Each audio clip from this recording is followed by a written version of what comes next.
Hey everyone, it's Alexander Robinson. Welcome to the channel. This is my review for Mission Impossible: The Final Reckoning, which is the 8th and supposedly final film of the Mission Impossible franchise.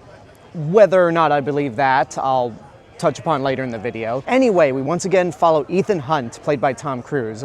And this is basically Dead Reckoning Part 2, because we pick up right where the last one left off, where they are trying to find the entity, keep it out of the hands of Gabriel, while also keeping the entity from becoming self-aware and destroying the world. As of recording this review, I just got out of the screening at the Cannes Film Festival. It wasn't the premiere because going to that would be impossible, but I did see an 8:30 a.m. screening the next day, and I'm going to give you guys a spoiler-free review for this movie and be as vague as I possibly can. The best way to sum up Mission Impossible: Final Reckoning is that I don't fully believe that this is the last one. We'll see what happens, but if it is, it really is one hell of a swan song for the Mission Impossible franchise. Everything that you've come to expect from the Mission Impossible movies, starting with Ghost Protocol, you basically get in this one. You get the tense action scenes. You've got the stunts that Tom Cruise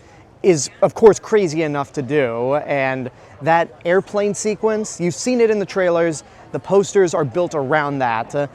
And you've seen the social media videos that Tom Cruise has been posting while doing those stunts. It's just as intense as you could possibly imagine. It might, for my money, it might even beat the Burj Khalifa scene from Ghost Protocol, which I need time to think about that, but seeing that sequence play out in this movie is just yikes. If there's any indication at all that this is the last Mission Impossible movie, or at the very least the last Ethan Hunt story, it's that they do play up with your knowledge of the previous films. They mostly acknowledge the first movie, but it's based on how much you care about these characters that it feels like it could be a natural end.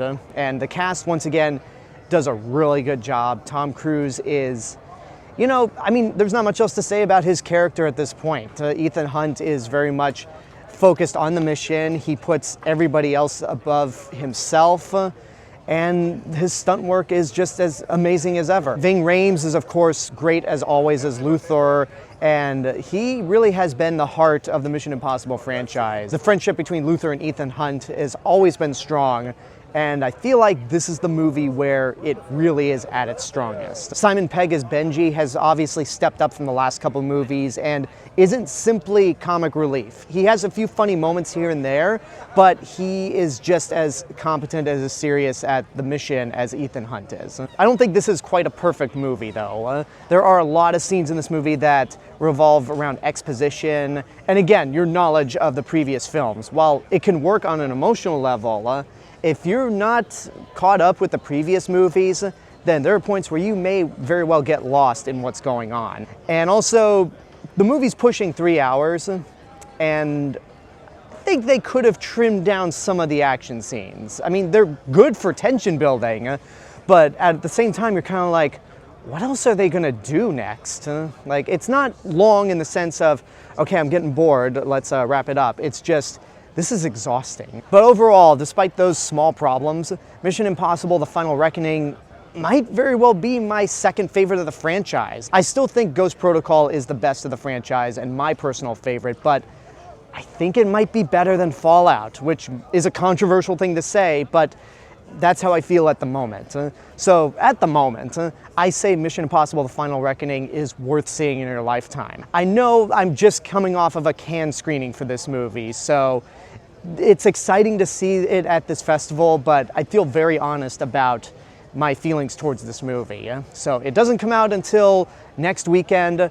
I am planning to see it again. I might do a spoiler review once the movie is actually out to talk more about what I liked about this movie and what I didn't think worked overall. But at the end of the day, I really enjoyed this film. And there you go, that's my review for Mission Impossible: The Final Reckoning. I hope you enjoyed it, and I want to thank you all so much for watching this video, and I want to give a special thank you to my subscribers and YouTube members right over here.